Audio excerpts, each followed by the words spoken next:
Mariners are coming off of a 3-game sweep of the Chicago White Sox. Joe and I are going to break down what happened in this series, as well as the offense. Is that the offense that we should be expecting the rest of the way? We're going to talk about it, and then we're going to talk about a possible trade of Andres Munoz. Stick around for that, because that's going to be an interesting talk. We'll talk about the rest of the trades that we think might happen before Tuesday's trade deadline, and we'll wrap it all up by talking about the Boston Red Sox series coming up starting today.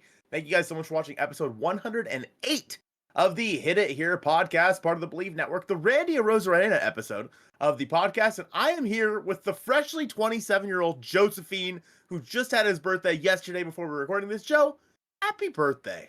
Thanks, man. I appreciate the well wishes. You know, At least I got a win on your birthday. Yeah, being 27, nothing like it. I know you don't know what that's like since you're 28 and old, but yeah, man, 27, crazy. Mariners are what? Undefeated in the 27-year-old Joe era. Crazy. Yeah. In my Tyler Locklear year, couldn't be better so far. Also the Jesse Winker year, but we don't need to get into that. Ryan Healy. Oh, disgusting. The Mariners, they scored runs this series, which was a welcome surprise. And something that I don't think a lot of people maybe had anticipated given the offensive output against a team like the Angels. Like, the Angels are bad. The Angels are bad. The White Sox, definitely worse. We knew that going into this series. Dropping 10 in the first game. Yeah, we were expecting something against Drew Thorpe, but maybe not 10.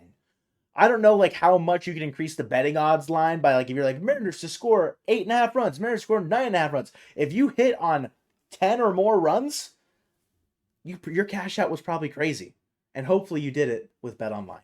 BetOnline is the world's most trusted betting platform and your #1 source for everything online sports betting. Right now, you could receive a 50% free bet of up to $250 on your first deposit to bet on anything, including the Olympics. BetOnline has every stat, every matchup, and even live odds and spreads while the games or Olympic events are being played. When the game's over, though, you can head on over to the online casino and get in on a game of blackjack or poker, or even unwind with one of the over 150 slots games available. Head to the website today to get in on the action, and when you're there, use promo code Bleav, that's BLEAV, for your 50% free bet credit on your first deposit up to $250. BetOnline, the game starts here. Back-to-back home runs to get Drew Thorpe out of the game of the first one in this White Sox series. He has been pitching well, largely this year. He only goes 2/3 of an inning, 6 hits, 8 earned. Mariners did a lot of damage, Colton, with 2 outs here at the beginning of that game. Obviously dropping 8 in the first inning. Huge from Seattle there. Just really kick off this Randy Arozarena era Mariners into high gear. He wasn't with the team on Friday, was enjoying his last moments in Randy land, which is a very touching moment. I think that's a good sign as far as, like, we kind of know what kind of player you're getting in Randy Arozarena, but seeing that, like, I was imagining, say, in an alternate dimension, the Mariners traded Felix Hernandez at the end of a deadline, and at the end of, say, one of his starts, his final start that he knew was going to be, like, he goes and sits out in the case, whatever. That would have been, like, in the King's Court. That was what I was imagining. I don't know if it's, like, on that level for Randy in Tampa Bay as, like, Felix in Seattle, but those were the kind of heartstrings that were being pulled for me. But Colton, all those emotions aside, a 10-0 win in Game 1 really sets the tone. Kirby goes out there, 7 innings, shutty, 6 hits, 1 walk, 7 Ks.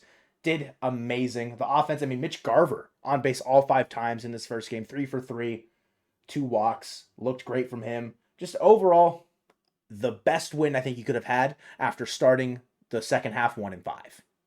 Yeah, I think that going into this series, you're like, okay, you're playing the White Sox, right? Like, you should be able to hold them to just a couple of runs. The hard part's going to be scoring some runs off of that pitching staff, because the pitchers you're facing in this series were none of them were slouches.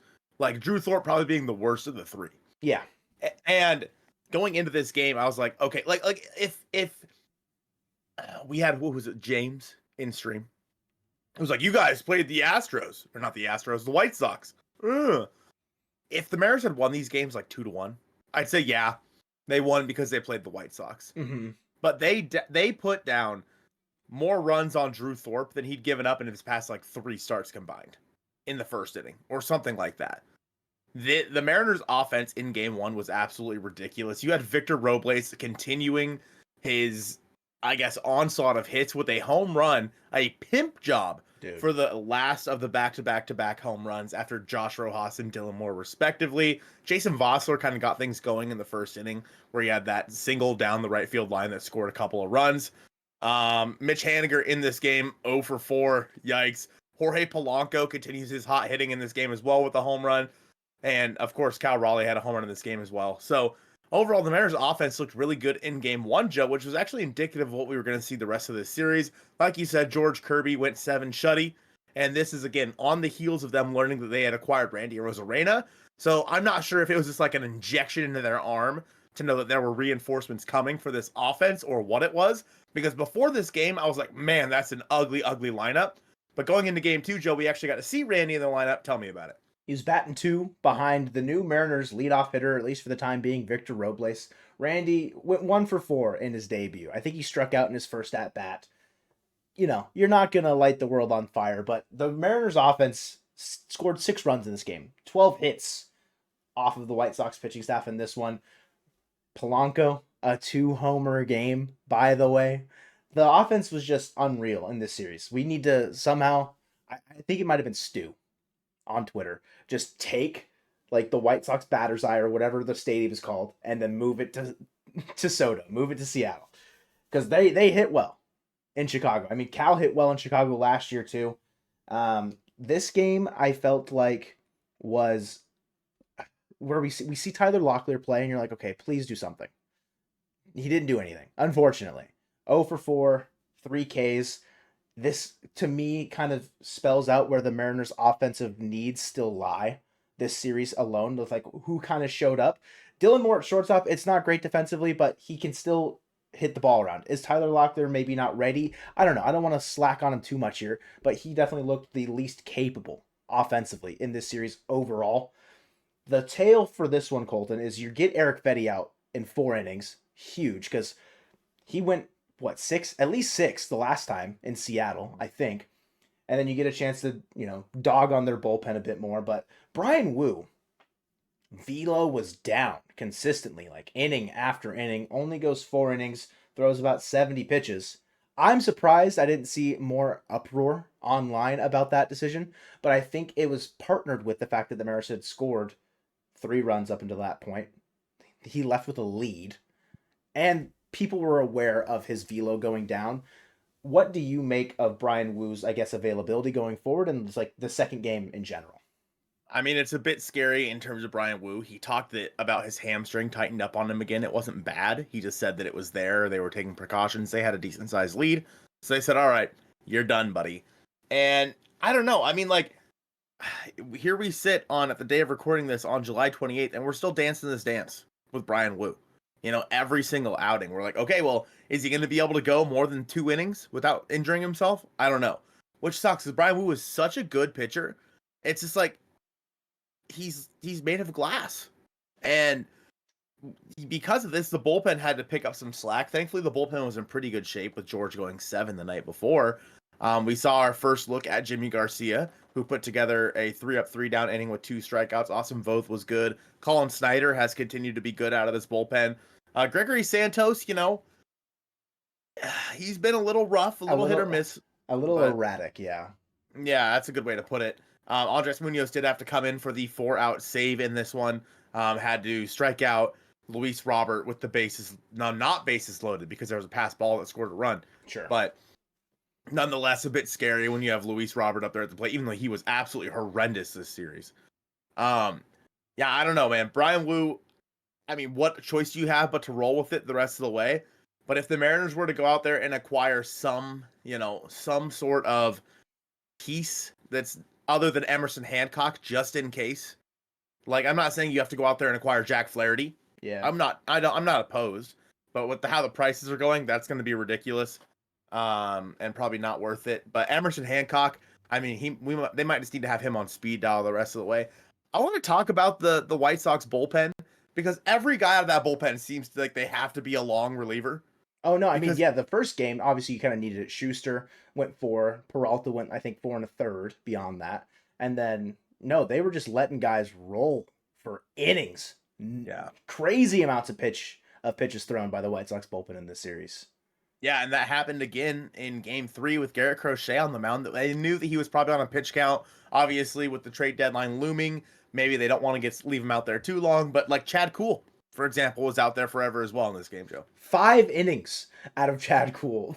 2 hits, 1 earned, 2 walks, 4 Ks. A better line than Garrett Crochet. 3 innings, 6 hits, 5 earned, 5 runs, 3 earned. There was an error by Paul DeYoung. Mitch Haniger hit that ball. I think that was he'd have 2 errors, but I think that one specifically is where the 2 runs probably come from, I think. Haniger had a pretty decent second game. Third game was okay. Defensively, it was better than I think maybe people expected. I mean, I don't expect much out of Haniger these days, and it was nice to see a pretty solid series from him overall. What that means for him in the future when Julio comes back and like Robles goes out to that corner, like days are definitely numbered for Haniger starting in multiple games in a series, in my opinion. But nonetheless, a 6-3 victory in this final game, Colton. You get to Garrett Crochet early. Bryce Miller goes distance-ish. He definitely feels like you might need to take him out after the 6th inning, though. His numbers in the 7th have not been good. He goes 6 1/3, 7 hits, 3 earned, 6 Ks, gave up a home run to Paul DeYoung specifically. So the tryout for DeYoung and Robert Jr. were not going well this series as far as Seattle Mariners trade candidates, but maybe DeYoung gets a little bit back there with the home run. There was a scary moment earlier in the game where ball hit off Bryce Miller's. It was like his calf or like his ankle, like his leg it area. was his heel. It was I his think. heel. Okay. And then he's, I figured he had a chance to get to that ball and make the play, but then he kind of came up limp. I was like, oh, please God, no. Yeah, Please tell me you didn't shatter your heel on that one. But I was so worried. He ends up pitching, I think, 3 more innings beyond that, and bullpen locks it down the rest of the way, both 2/3 of an inning. Jimmy Garcia, back-to-back days. Again, only on 7 pitches, I believe, in this one as well. He has looked every bit as advertised as a high leverage arm that the Mariners needed at the back end of their pen. And then you give Munoz the ball in the 9th. Gets the job done there for his 18th save. Cal, big homer. Randy almost hit a big homer. So close. But he settles with 2 infield hits in this one. Good offensive day for, I'd say, a large part of the team. Garver, not a good one, 0 for 5 with 3 Ks, but the balls he did hit were he stung them pretty well. It just didn't land for anything, but pretty happy with how this series went. Yeah, the top half of the lineup, specifically in game 3, was very good. I mean, Victor Robles 2 for 5, Randy 2 for 4, Cal 2 for 5, and Jorge Polanco 1 for 4. Did come out of the game early, interesting to note, because of his knee, which has been something they've been monitoring. They said it's not a big deal. That's just something that he's been dealing with. They pulled him mainly because of the score. Yeah. Mariners had a decent sized lead. So just something to monitor because, again, Jorge Polanco's been your hottest hitter. What you would have told me that a few weeks ago, I'd have been like, whoa. Relax, buddy. But yeah, Jorge Polanco has been like your best hitter over the past week or 2. So, kind of something interesting to monitor. He's definitely worked his way out of DFA camp. Yeah. DFA limbo. I think now a corner infield spot is really what you need more than anything. And then somebody to fill in at shortstop as well. That kind of brings us into, Joe, Jimmy Garcia. The Mariners traded Jonathan Clase and what was the guy's name? Jacob Sharp, catcher from Modesto. Yeah, Jacob Sharp for Jimmy Garcia, a rental relief pitcher. For what we have seen relievers go for over the past few days, Joe, that seems like a steal of a deal.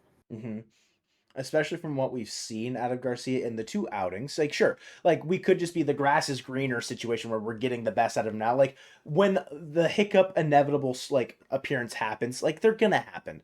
Relievers, that's just the name of the game. That's what you deal with. Like not every single reliever is gonna go put up like 2013 or 14 Zach Britton numbers with Baltimore or whatever it was. Or Andres Munoz on this year has been sharp pretty much every step of the way.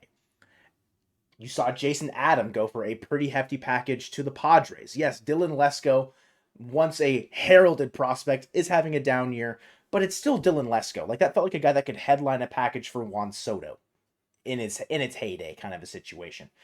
Goes to the Rays for Jason Adam. Hunter Harvey got a pretty solid haul. early on in this deadline. We saw Carlos Esteves go to the Phillies for two guys that were ranked low, but upon re-ranks, I think Jeff Passan literally reached out to pipeline people and were like, where do these guys, where were they going to rank in the Phillies? And I think the tweet said 7 and 12 in terms of the Phillies prospect list. Colton, Locked On's already talked about it. I'll break the fourth wall. They've talked about it, but that was before the trade market had been set by seeing multiple relievers get traded. I think Colby in his thing, it was Connor Norby and Kobe Mayo for Andres Munoz. We're not trading Andres Munoz. It's not going to happen. There's no way it should happen. But if it does, the Orioles seem like a team that can make the most sense for it because they're the team that has the most prospect capital that's close to major league ready that the Mariners would probably want for a reliever of Andres Munoz's caliber with, what, 3.5 years left? 4.5? Something like that. Yeah. And they're Signed all a very team-friendly deal, yeah. and they're all team options anyways. Mm-hmm. Like Mm-hmm. the packages that could be available to the Mariners if they were to say just even entertain the idea of trading Andres Munoz are almost unfathomable because it's something that's been like almost unprecedented, especially at the trade deadline specifically. You texted me, Kobe Mayo, and Heston Kjerstad, and I said no. I said I wanted one more, like a reliever that's like not anything crazy. I said Dylan Tate, who is a 30-year-old reliever currently on their 40-man in AAA. I don't know if I'm crazy for saying no, but I think I might be based around some of the conversation that's been had about it. I think that there's never been a better time to trade a reliever than there is right now. And Ryan I Stanek. don't want to... Huh?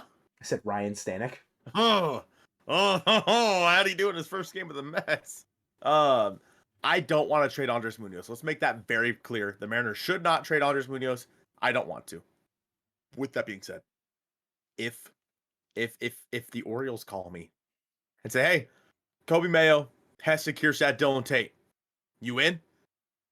How do you say no to that? Like, how could you say no to that? You were getting two upper level minors and even major league contributors thus far in Kjerstad and in Kobe Mayo, plus Dylan Tate, who you could put in your bullpen and try to fix. Like, that deal, you're getting an outfielder that you can plug into your lineup right now in right field, whether that be before, or it'd have to be before Julio comes back, obviously. Yeah. Because once Julio comes back, you probably roll with Robles. You can DH Kjerstad at that point. Right, exactly. And Heston Kjerstad. And then Kobe Mayo, who is a guy that I think fits really well as a corner position in the infield. And because of that, or no, I'm thinking of Connor Norby. Nope. Kobe Mayo. Kobe Mayo's third base, first base. Right, okay. They all look the same. Connor Norby's more of like a second base outfield second type. base guy. Yeah. So I think that in terms of moves, the Mariners have nobody at third base. Really. I mean, they have Josh Rojas, really struggled recently. If you wanted to like somehow move him around, I don't know. I think that Kobe Mayo fits this team really well. And so if you're willing to trade Andres Munoz, which again, you shouldn't be. Mm-hmm. You shouldn't be. This is all hypothetical. Right. Something like that could come through to your doorstep. And I feel like you have to say yes. With that being said, Joe, maybe you don't trade Munoz. But maybe you trade somebody else in that bullpen, like a Gabe Spire. Mm-hmm. Maybe even a Colin Snyder. You're not going to get that level of package. Absolutely not. But if you were to do it, the prices are so high right now for guys like that because teams are desperate because it's such a seller's market. Do you think that you could get a decent package for one of those two guys? I think you'd have to like supplement certain things in there for sure. But if you're trading some guys from this bullpen that seem a little bit more expendable, and then you can fill it out with Logan Evans if you wanted to try that, or Troy Taylor, who's done well in Arkansas. Maybe you give Carlos Vargas a try, or maybe Carlos Vargas is a guy that you trade, a guy that has upside, who's young, who maybe people will be like, oh, the Mariners have fixed him by now. They just have such a good bullpen that there's no room for him. I think you can make some sort of things happen, but it definitely isn't just like you're trading a reliever for like impact now. Like you have to trade a reliever and like a decent-ish second aspect for impact now. Like if you, why was I saying that like J.G. Wentworth? Impact now. If you need a first baseman in the trade market and you need help now, call the Mariners for bullpen help. MarinersBullpenHelp.com. Like trading Gabe Spire and someone for like Mount Castle, I think could make sense to the Orioles. Only Mount Castle. something. I mean, like you could figure out ways to make it work. Like I don't think people would take a reliever for like a position player straight up. That deal doesn't happen, I think, super often unless it's like pretty like the value makes sense. Like I don't think there's a reliever on the Mariners that we would want to trade that you could go get a guy, say, I'm just using Mountain Castle as an example because we've talked about him a ton on like streams and stuff. Like Thornton's not going to get you Mountain Castle, I don't think. Voth's definitely not. Gabe Spire, I don't think will. Like they're close, but I don't think it's necessarily like all there. Like you'd have to supplement it with something small, nothing crazy. But again, the reliever market has shown that just isn't true. So I have no idea what I'm talking about. Oh, okay. That's good. Um, I think that overall, we're talking about nothing in the end because it's not going to happen. But it's interesting to note just how crazy the reliever market has been. And if the Mariners wanted to play into it, they could. Mm-hmm. We don't think they should, to be fair. The Mariners bullpen needs all the help that it can get. I think adding Jimmy Garcia plus having Gregory Santos plus Munoz, like that is a great back end of your bullpen. And I think you need to keep it that way. And with Colin Snyder and Gabe Spire, etc., in that bullpen, those are your good middle reliever guys. Honestly, like Snyder's working his way into maybe even leverage innings. At the moment. He has like he's starting He's to been level good. up. Yeah, and so because of that, I don't think the Mariners traded from their bullpen, Joe. However, there's like what, like 40, 50 something hours until the deadline. I think Joe a little bit less than 2 days. I think it ends on at I don't know. ends at 3 p.m. Whatever, doesn't matter. Anyway, Joe, the Mariners still need help. Yes. First base, Tyler Locklear can't play first base the rest of the year. Can't. And maybe you say, oh well, Luke Raley's going to be your first baseman when Julio comes back. Has Luke Raley been good enough recently for that to even matter? Right. No. The Mariners still need to go out there and make some trades, Joe. Where is your head at when it comes to trades the rest of the way? The way. The way. I mean, there's things that can point us in the right direction. Jerry Dipoto on Sirius XM MLB Radio, whatever show, was on there saying we feel great about where we're at in terms of our pitching. Obviously, we still want to upgrade in the offensive aspect of the game. If the trade arises where like you can upgrade your pitching, they won't say no. But in that same way, they're more so focused on offense. And he noted the corners, third base, first base, left field, right field, as the main like points of contention there. If I had to pick out a favorite, it's got to be first base, followed up by third base, and then the corner outfield. If you can get a guy that can play all four, amazing, beautiful. You nailed the deadline at that point, pretty much, as far as like what you need, depending on like the quality of player. And then Adam Jude released an article, I think at 1 on the day that we're recording this, for the Seattle Times, saying like where the Mariners are at, where they like view themselves at. They don't really see a trade happening on Sunday, the day that we're recording this. So thank goodness for that, kind of. But he still feels like they're in the consideration of talking to the Rays about Yandy Diaz. And I think Yandy Diaz does make a lot of sense for Seattle. Of course, there might be a tiff between him and Randy because we don't need to get into that. That's just a bunch of superfluous stuff that may or may not be true. But if you go on Twitter and you look up Locked On Rays and scroll for a bit, you might find something. Yandy Diaz, obviously the reigning AL batting champ, having a down year. I think it's almost like I won't say buy low, similar to Randy, but like both guys having down years to their career norms. It's the perfect time for the Rays to trade them. It's the perfect time for the Mariners to swoop and hopefully get them back to more of their career status. Obviously, Randy's was popping off for about a month and a half, 2 months now. So there's that kind of track record to play off of. Yandy just got activated off the injured list, I think, on Friday. I don't remember what the injury was for, but he has missed a little bit of time. He's hitting, I think, 270 on the year. He'd be an upgrade at first base, obviously. Could play third base for you in a pinch. Hasn't played it since 2022, though. I could see Yandy Diaz making the most sense here on out. It seems like Vlad's not available. The Blue Jays are very reluctant into trading him. Brent Rooker not available. The A's same way, and also like trading with Seattle seems unlikely. My pick, Colton, would be Yandy Diaz, especially with Paredes off the market and the Rays just going full fire sale mode. A package that it would take to get him, I think, to potentially not have to give up 3 prospects, you could go into your top 10, and maybe they trade Tyler Locklear here. You go Locklear and then someone lower down your list in maybe the 20 to 30 range. Maybe outside of it, if they value Tyler Locklear as a top 100 prospect, like Baseball America does, like Pipeline almost does. Like, there's value there. I'm not sure what the Rays would want necessarily, but it's definitely they don't want to pay Yandy Diaz and they want club controlled players. So my pick would be there. Where is your brain at for the Seattle Mariners? I mean, I still don't care. Get Vlad. I don't care. Like, go out there and make I them an don't offer they care can't. that the Blue Jays don't want to trade him. Trade him. Make them trade him. Mm-hmm. Offer them Harry Ford. Offer them Cole Young. And offer them Ty Pete. You think that helps? Like, yeah, I mean, that helps. Is I think they probably want one more. They want more. One more. Probably, like, I don't know. Go like pitcher. Yeah, I'd go, you want Emerson Hancock? He's yours. Take him. I don't care. Have those four. Like Cole Young, Harry Ford, you're 1 and you're 2. Ty Pete, you're 6, I think, right? And Emerson Hancock, a major league ready starter.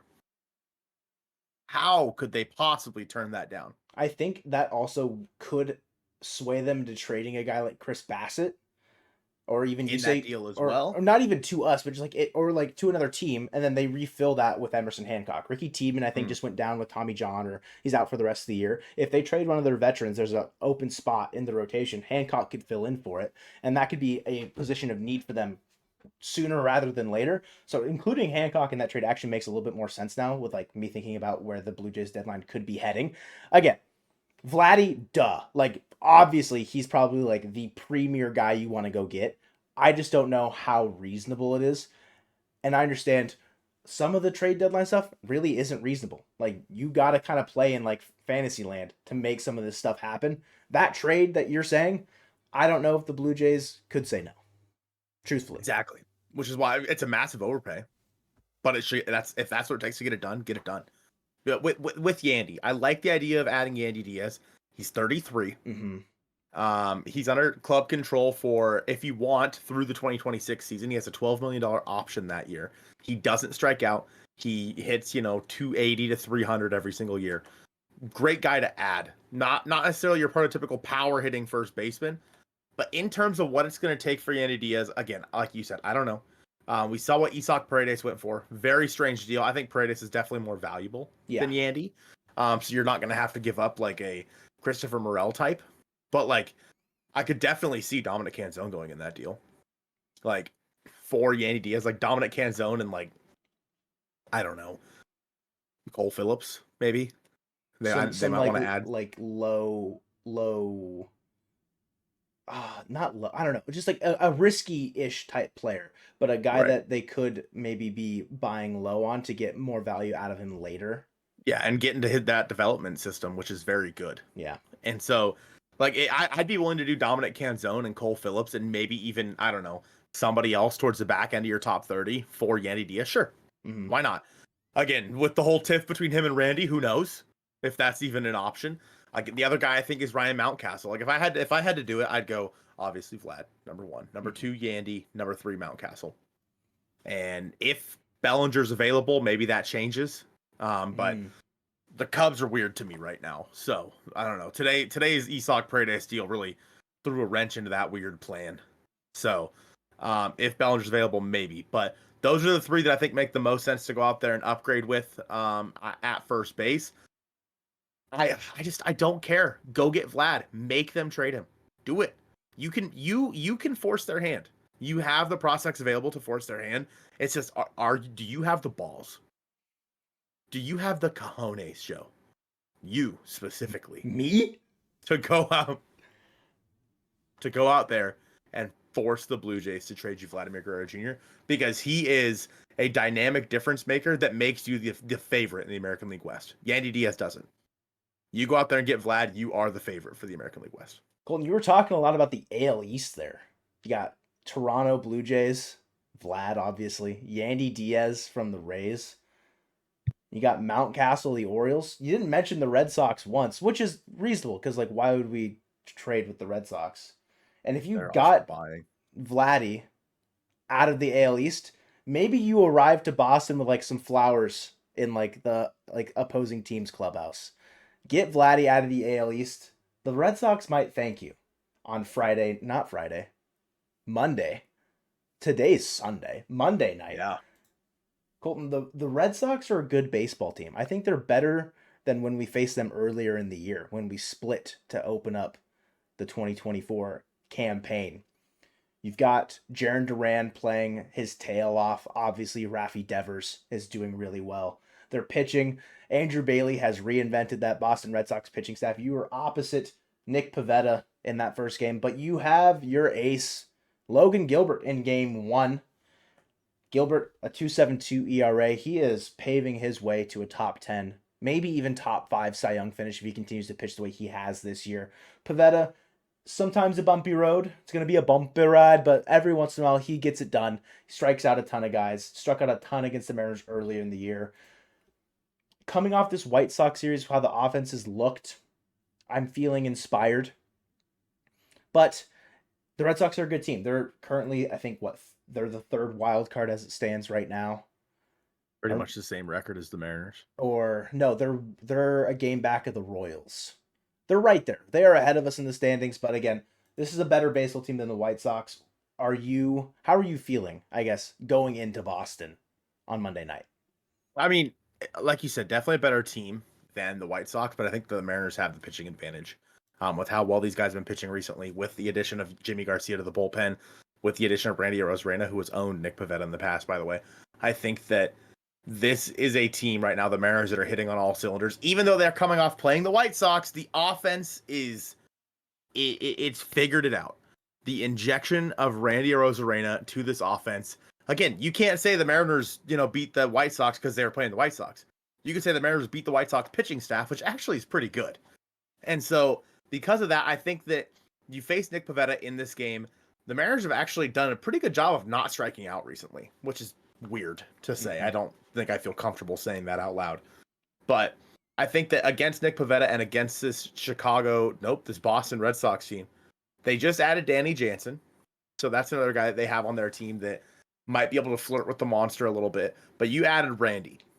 And because of that, you're going to roll out there with the hot bats of Robles, with Randy, with Cal, and the 1, 2, 3 in your order. Go out there and score early like you have before. Cal owns any Sox team, just the AL East in general, plus the White Sox and the Red Sox. Go out there and score in the first inning against Pivetta and put them on their heels, and just let Logan go out there and shove again. And I think that you'll be all right going into game 2. The Red Sox have played a very battle-tested series against New York as we're coming into Boston. I'm not saying we're catching them at the right time, because that's always like a trap statement to say. But a 7-9 game on Friday, 11-8 extra innings Saturday. They're currently losing 4-2 in the bottom of the 5th. If there's ever a time to where maybe the Mariners catch the Red Sox with a short bullpen because maybe they're making some trades and have to send some guys down, but then they're bringing guys in, like Kenley Jansen has not been exceptionally sharp. Yeah, they added James Paxton to the rotation, claimed him but traded with the Dodgers to get him. He's starting game 2. We get to face the Big Maple, which is exciting, cool. Hello, old friend. He's opposite Luis Castillo, who did not get a decision his last time out. Remains at 8-10. Not any closer to being 500 for his record, but a 3.38 ERA, struck out 126 batters on the year. Paxton's 8-2, coming from that Dodgers team with a 4.43 ERA. A lot of people pointed out that his expected numbers, his underlying data, don't really show greatness out of Paxton. It looks like he's pitching better, but it's a lefty, so they'll throw Haniger out there. They'll get kooky with it. It'll be that to me feels like the trap game of this series, if that makes sense. You got Castillo versus James Paxton. The Red Sox offense currently sits at a 107 WRC plus on the season, just outside top 10 in baseball. They're tied for a bunch of guys, so they're pretty much top 10. They're pitching, obviously the Mariners were the best, 3.35 team ERA on the year. We're the best in the league. The Red Sox sit at 13th with a 3.91. So, like you mentioned, there's an obvious pitching advantage in this series, but it's pretty easy to point out that that's a consistent thing. And on that game on Tuesday, who knows? Maybe the Mariners have more offensive reinforcements by that time. Because a lot of people are going to be on Hug Watch tomorrow. A lot of people are going to be on Hug Watch on Tuesday. But Castillo versus Paxton, it leads us into game 3 where we saw George Kirby shove against one Sox team. Can he do it twice in 2 starts? Can George Kirby go opposite Brian Bayo in the 3rd game on Wednesday, Colton? Will he get it done? Well, like you said, at this point, the deadline will be over. So if they're able to add some more offense to it, yeah, I think so. The Red Sox, I Bleav, are also going to be looking for more offense some way, somehow. I'm not tuned in enough to the Red Sox to know exactly what it is they're going to be looking for.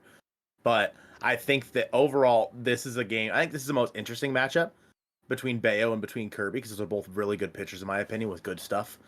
I think that if the Mariners can win this series, I'll be happy. The Red Sox are a below 500 team at home. Meanwhile, the Mariners are a below 500 team on the road. So do with that as you will. But I think that the Mariners, with the obvious pitching advantage, with the injection of Randy into your team, could you imagine the injection when they add Vlad? We're going back to it. But yeah, game 2, Joe, will start about an hour after the MLB trade deadline on Tuesday.